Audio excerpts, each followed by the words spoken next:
Sa tubag nato sa Salmo, murag nindot kayo paminaon. Ang kaluwasan sa matarong nagagikan sa Ginoo. Lingiyay mong tupad ing na matarong ka. Matarong? Dili. Kung matarong ka, ay kabalaka.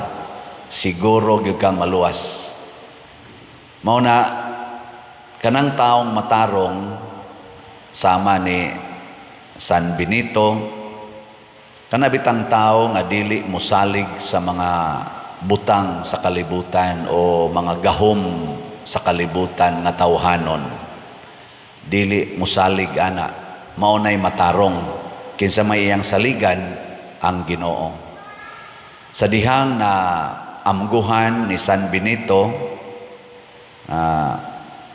mauni ang gustos Ginoo niya, gibiyaan gidayon niya ang mga butang kalibutanon. Unya nagpuyo siya dito sa disyerto. Way maluwa sa disyerto, wa kay ikatanom, way tubig. Murag yung nyawa siya magdaan dito iyang provision, iyang gihuwat nga Ginoo muluwas niya kung ato ng tanawon, murag kag naghikog. Murag naghikog ba? Muadto kas lugar nga wa gid Hinooy makaon. Di ba? Timan-an sad nato nga si Jose kaning diya sa tong unang pagbasa, gipadapod siya ngadto sa Ehipto nga binilanggo. Way makaon gyapon, way mainom, maghuwat lag tagaan ug di tagaan aw patay.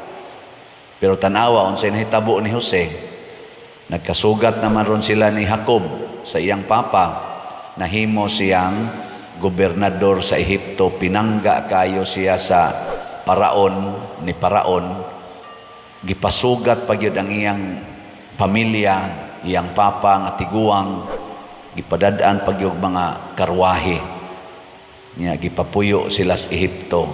Ug matod pas Ginoo, ayaw kahadlok Jacob kay palambuon ti ka didto sa lugar nga dili nimo lungsod, kay kani magong atong lugar usahay, ang atong balay, ang atong yuta, ang atong kaliwat, mahog ni siyag murag atong gitawag og comfort zone. Kana bang murag atong seguridad ba? Mao bitan na mangural ta sa atong balay, ato yung butangag trangka kay ni kasoda to sa atong balay mo ana dita. Ay, salamat, secured nako kay ni anak ko sa amo. Dili din na tinuod.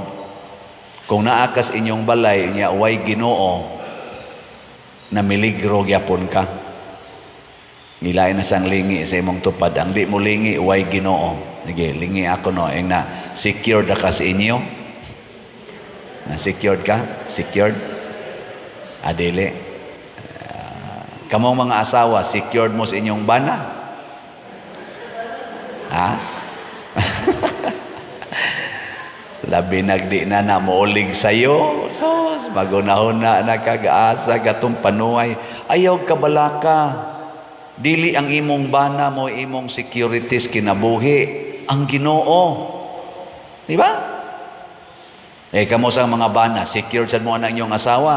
Labi magsige na nag-TikTok. Oh, magsige nagpa-colors buhok. Kaning ano maning akong asawa nga. Kusog naman kayong magpasiksi nga.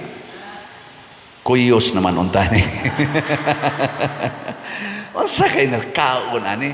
Magduda usahay ang bana oy. Pero sagdi lang mga bana, sagdailan na inyong asawag na unsa na basta naa lang kay Ginoo, secured gyud ka. Daghan sa mga ginikanan, insecure na sa mga anak. Labi na mga anak, kusog kay mga yugbaon para eskwela niya, hindi resulta na ay mga back subject, na ay mga hagbong, mag-insecure ka, unsa ka ning pagka-eskwelaha dong, unsa man ning pagka-eskwelaha day. Pero sige lang, basta naa kay Ginoo, luwas gyud ka. Kay bisan pa ang sitwasyon nga bati kayo, basta naalay Ginoo, matud pa ni Hesus, taralon mo sa hukmanan, unayon pagani mo sa inyong mga igsuon o sa inyong ginikanan o kaha sa inyong mga anak, pero ayaw gyud kabalaka. Kung tuan na mo sa hukmanan, ayaw karatol unsay inyong isulti. Tudluan mo sa akong amahan pinaagi sa Espiritu Santo. Kaya ang inyong isulti, ang inyong mga mahuna-hunaan, dili inyo, kung dili sa akong amahan. Ako bitaw karon naaman ko'y isip tao, naaman ko'y gamayng insecurity kay kinilaging atong bayronon nga 70 million. Saon pagbayad ani unya kani untang atong parokya mao naman unta ni ang ako dinhing comfort zone ni ata dinhi sa atong online ana kamong tanan nga online ang territorial parishioners anad na mo dinhi dali ra ninyo pagpadala sa inyo mga donations dinhi kadumdum na sad mo dinhi na ang ato mga facilities comfort zone. Pagkadawat na ko sa akong assignment nga ibalhin kong Compostela akong gisusi dito wa may CCTV wala may kamera dinhi nya unsa gani way mga facilities ako iyay patay tani makabaligya pa baka kag slat ani unya do na pa baka mo palit nga wa naman ko dito sa San Vicente nga sa karon sa akong pagpamalandong labi na nga bi-declare gyud ang akong successor Father Moynel nga di lang gid siya magpahasol aning 70 million pero mo support lang siya niingon ko sa akong kaugalingon Lord unsa may buhaton nya kani pagkabasa na ko aning gospel karon okay ra day oy wap gani siguro mas mudako pa ang akong halin dito no dili wap ay siguro di ba basin niya ang atong territorial parishioners nga karon ato pang online parishioners ang taga Compostela basin pa di ay muingon sila dito igabot na ko padir ay nala nagibaligya kay amo nala ng hotdog palit indot no ambot kinsa kay mo palit ato lang gining hinay-hinayan basta mahalin ra man gini tingali mao na di ay di kita mabalaka basta na ay Ginoo ang importante nga naatay Ginoo nga naman siya may mo-guide nato mo nagigiyahan gyud si Jose gigiyahan si Jacob gigiyahan si Abraham hasta si Moses katong nag-travel sila sa disyerto 40 ka tuig ang nagiya nila mao gyud ang Ginoo bisan pa ng inyong mga anak nga mga buangon na kaayo puy lang gid ang Ginoo ay pagsigbadlong ay pagsigig pangasaba ana ipaambit ang Dios nung kinaiya ngadto sa inyong mga anak magiyahan ra na tuyok-tuyok na siya mabalik ra na ninyo magbasol labi nagmapriso na basol na tos prisuhan kanang imong bana nga nagsigig tuyok-tuyok ngadto silingan lain-lain lang ang gireportan ay mobalik ra na kaya bisan unsa kataas sa prosesyon mobalik na kuno sa simbahan pero igbalik ka na paralyzed na pero sige lang okay ra gyapon agas ng laway ana inigbalik sige lang ang importante nakabalik di ba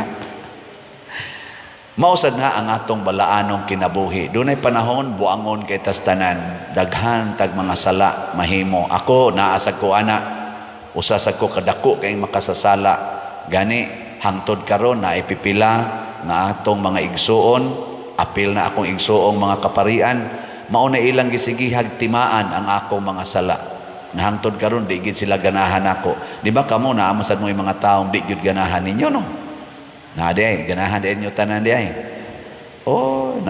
di ganahan ayaw na lang pagsigi dihag paningkamot nga maganahan na sila nimo unsaon man gyud nga ang ilang tan-aw nimo ingon ana man gyud ka para nila inana man gyud ka bisag unsa imong buhaton mao ra man gyud na imong naong mao ra man gyud na ang iyang tan-aw nimo gibox na ka ba ayaw na lang paningkamot para nila ang paningkamote ang para sa Ginoo kaya ang Ginoo mga igsoon di gyud mo box nato He is always open sa atong pagbalik open gid na siya kanunay kung ikaw karon ang imong isigkataw imong gibox di na nimo dawaton luoy kay ka kay mura ka giyawa wa kay Ginoo Sige kag dumot, anang imong isig katao, tungod lang kay dako siyang nabuhat nimong kadaot, luoy kay ka. Karon, kinsa may mas open to friendship? Team Marcos o Team Duterte? Ambot lang, nila. Sa ato rong mga elected officials sa atong gobyerno, na elected atong Mayo nga eleksyon, open ba sila sa ilang mga pultahan aron makighiusa sa mga nangapildi? Labi na tong nangapildi nga nagsigig daot nila. Hinaot pa unta. Kay kung dili ta ingon ana, magkagubot gyud ta. Lain na sana kong i-highlight sa ato karong bag-ong gobernador. Ni talk man siya dito sa ilang board. Unsa may yang gisulti, magtinabangay ta ang nagkinahanglan ko ninyo. Ana siya, dili ta mag-iyahay kining probinsya, dili ni ako, dili sad ni inyo, ato ning tanan, ato ning palambuon. Nindota no? Ingon siya, kinahanglan colorless ta.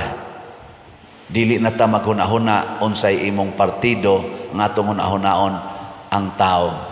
Nya gi-highlight sa tong talk sa vice gobernador nga maningkamot sila nga ang ilang sentro ang gikinahanglan sa mga tao, dili sa certain person or politician, dili sad ang ilang self-interest. Ninduta nila manabi, no? Kamo, unsa may sentro ninyo karon? Ang simbahan o ang inyong kaugalingon? Kusga.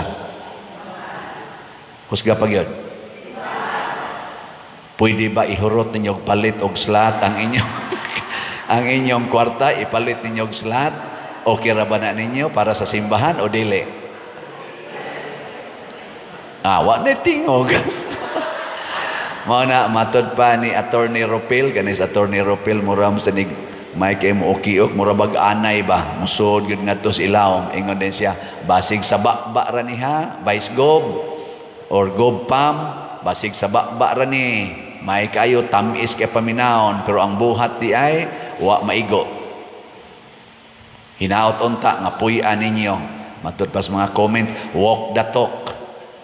Ano? Ang Ginoo mo guide gina nato mga igsoon. Gani, with your permission, Brad, pwede na ko mong ila-ila. Natay pamilya karon nga niduol nako nga for 3 years nibiya sila sa pagkakatoliko og niadto sa lain nga sikta. Mura bag tingin sila gipangita niya ang mahal nga Birhen Maria mo'y nigiya nila. Mura gimingaw sila sa debosyon sa mahal nga Birhen Maria. Labi na gyud ang ginikanan nya niduol sila nako kay nangayog advice on saon pagbalik sa atong simbahan na Katoliko. Og niya sila karon akong giimbitar, musugod na sila balik nato. Pwede manindog mo, Brad? Atong dawaton mao ni sila. Salamat kaayo. Di ko musulti kung unsa nga sikta ilang gisudlan, ayaw lang sa nislag kamirahe. Basta naa sila. Nindot kayo. Ya. Sunod aning buwan, muadto na sa sila sa laing sikta. Adili tingali. Ambot lang. Basta ako lang gipruiba nga kita open kita. Open ta, mulakaw ka, mubalik ka, ug mauna ang parabol ni Kristo sa prodigal son. Nilakaw ang prodigal son, pagbalik gigakos gyapos amahan. Si Jose lahi sadto, giiksa siya ngadtos prisuhan sa iyang mga igsoon. Pagbalik, paglambo na niya, nibalik siya sa iyang mga igsoon o gigakos niya sila. Pasabot, kung mulambo sadta, padayon tang mugakos sa atong mga igsoon nga nagpasakit nato. Ako, daghan sa kong kasakit dinhi sa simbahan, isip pari. Sa akong 21 years sa pagkapari, kadaghan ako nakahilak tungod sa akong isig kapari. Pero hangtod karon nahigugma lang gyapon ko nilang tanan. Andam ra gyapon ko mugakos. Mao nga nataga-tagaan ko gamayng grasya, di gyud ko balibad sa pagtabang bisan pa man kung kining maong pari usahay doon ako'y kasinatian nga dili kayo nindot. Inigpangayo niyag tabang gyud ko heartily. Nga naman, para nako, the more nga pasakitan ta, mas mudaghan ang grasya nga ihatag sa Ginoo nato. Harod ta mas malipay pa. Kana bang makaingon ka, nalipay ko dili tungod aning tawhana, kung dili tungod sa Ginoo. Nya kay nalipay naman ko tungod sa Ginoo, ipaambit nako ang akong kalipay aning tawhana nga animal kaayog batasan nga rin ako. Ana, mao na nindot. O mauna ang kinabuhing Kristohanon, mauna ang kinabuhi ni Maria, ni Jose, Jesus, ug sa mga santos. Way dumot, sige lag higugmaay. Imo kong ibanlod sa kalautan, bangonon ra ko sa Ginoo, ug makabangon ako, tagaan gyapon ti kag paambit sa akong grasyang nadawat. Gilinga imong tupad, ing na mupaambit ka grasya sa imong kaaway, ing na kono. Ing na mupaambit ka grasya anang sigig libak nimo. So, base nino og tunglo imo ipaambit bayratan. Labi na gitong kasigig libak nimo katong niilog sa imong yuta nga gisirad-an ang inyong agianan, na paralyzed, unya mangayo na nimog tambal, unsa man muhatag ka dili. Ambot lang. Hala na mo diya.